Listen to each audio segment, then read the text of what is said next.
Black excellence. So Black excellence to me means, being resilient.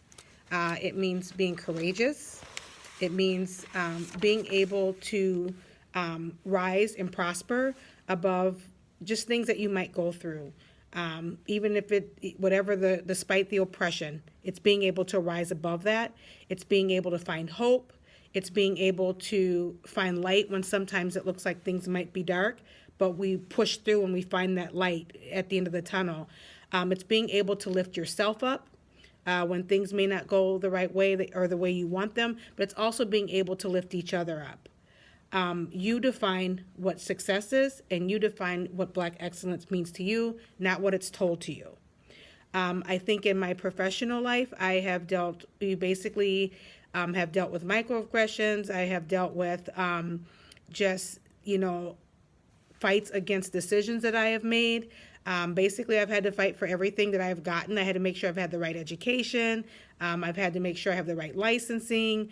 You will find that sometimes there are going to be people that are going to challenge you and challenge your decisions and who you are as a leader based on the fact that you're a person of color. And you just have to be willing to stand on your beliefs and your values and make sure that you are doing the right thing. You have to hold on to that and don't let anything shake you. Also, in my personal life, I have found that I am a first generation college student, so I know that sometimes friends and families find that a little intimidating.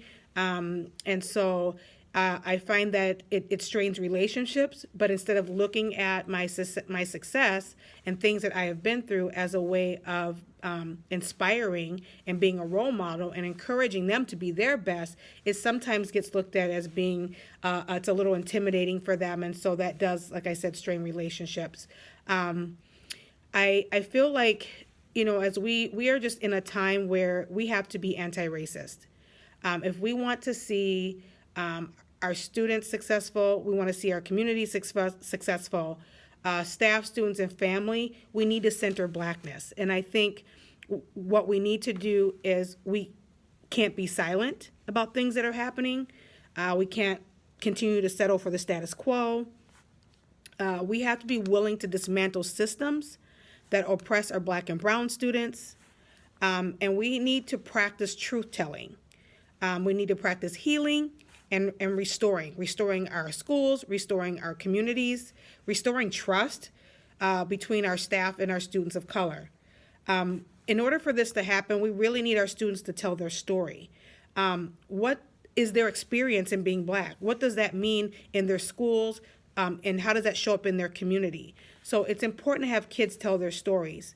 It's important that students have culturally relevant curriculum, and to have educators that look like them, it's important that they have that. We need to be, in order for us to really center on Blackness, we have to work on removing the fuel and removing the constraints of white supremacy. We have to allow for everybody to be free.